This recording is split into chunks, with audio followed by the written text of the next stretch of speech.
welcome. Thanks for joining me. So in this video, I would like to speak a little bit about targets and boundaries on YouTube or just online really. I've got notes. I need notes for this one. There's no way I can hold all this information in. So what I'll start off by saying is, we hear all the time people saying she just has a really big heart. She wears a heart on her sleeve. You know, she's just a really loving person. It's not her fault she gets taken in, or I don't know why she gets taken in. You know, she's got a big heart. For me personally, I don't believe that we become targets by our hearts, because most of us that are healthy, well, for the ones that are healthy, we all have a great, caring, empathic heart, and that's a good thing. So I do think it's more about boundaries or lack of them, not enforcing good boundaries.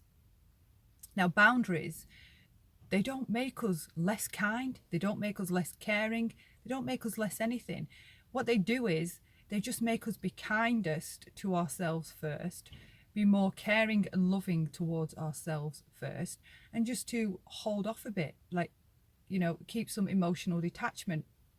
Like in my people pleaser days, God, I would hear a sob story and there I would be, both feet straight in, ask questions later. We have to rescue this person, we have to help them. So we'll ask as well about people that con us, like some of the characters that have been around the YouTube community. We'll say, you know, why would they do that? Why would they do that? It's as though none of us can, we can't wrap our brains around this kind of behaviour. Well, I think to be able to wrap our brains around that kind of behaviour, we need to step out of our own perspective for a start, because we're only looking, when we're looking at that and observing that happening, we're looking through our eyes, through our experiences, through our projections, through our traumas, things that we've done, right? That isn't the same perspective as the person that's done it. So we can't begin to see or understand or even just grasp how or why somebody would do that. And in regards to people saying things like, I can't believe this goes on, we know if we look in our circle and speak to the men and women in our close circle, how many of them have had a traumatic, abusive childhood, and then who have gone on to have a domestic violence relationship, have many toxic friends. The statistic for that happening is incredibly high. So how is it that we're so naive that when a con happens, we're stunned, we're shocked, we can't get it?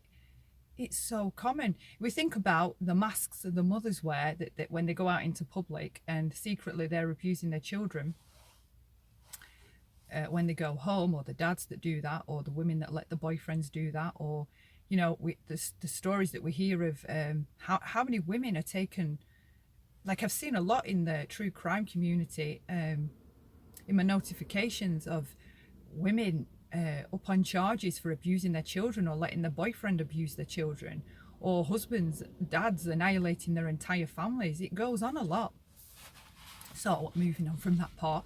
So in regards to toxic people or psychopathy or narcissists, Robert Hare, a leading expert, describes psychopathy as, just let me get this right, it's a disorder of social hiding. So the disorder is based in social hiding. So from knowing that, we know that these people hide socially in plain sight. They wear masks. They fool all kinds of people, psychologists, psychiatrists, women, men, whoever it is that they're trying to dupe. They fare pretty well in fooling people. So how can we protect ourselves against that? How can we counter that and keep ourselves safe?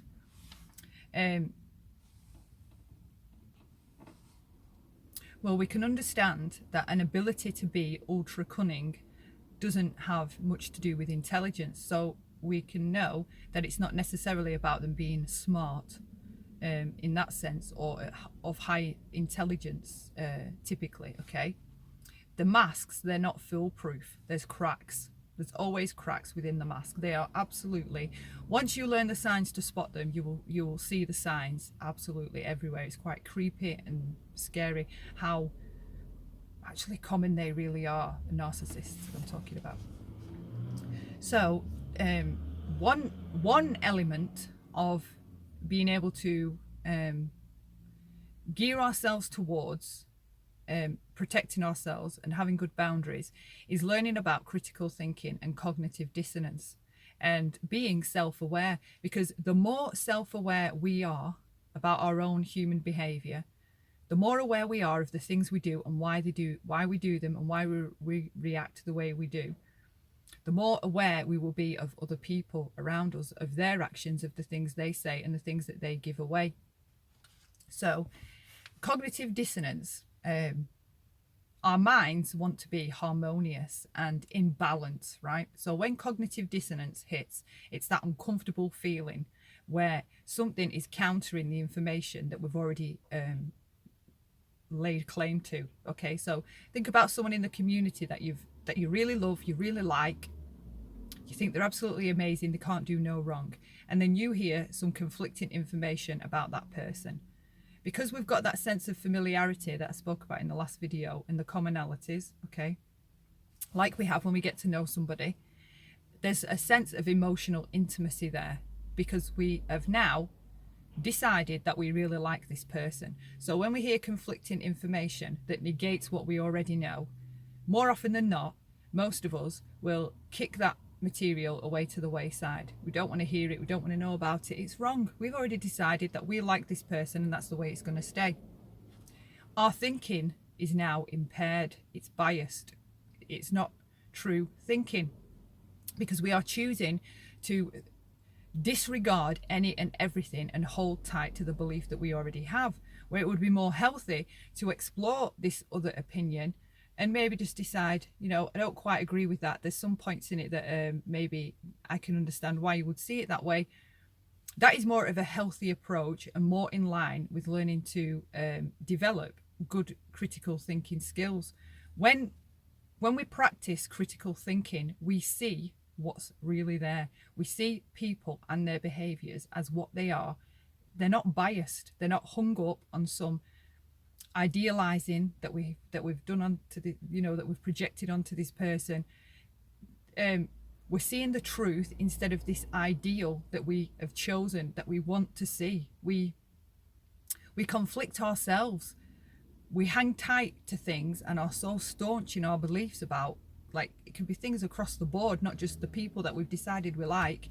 It can be for anything. By learning to develop critical thinking, being self-aware, and to be familiar with the feeling of cognitive dissonance and recognize when that's happening to us, can we then start to see people crystal clear? We can see them clearly for who they are,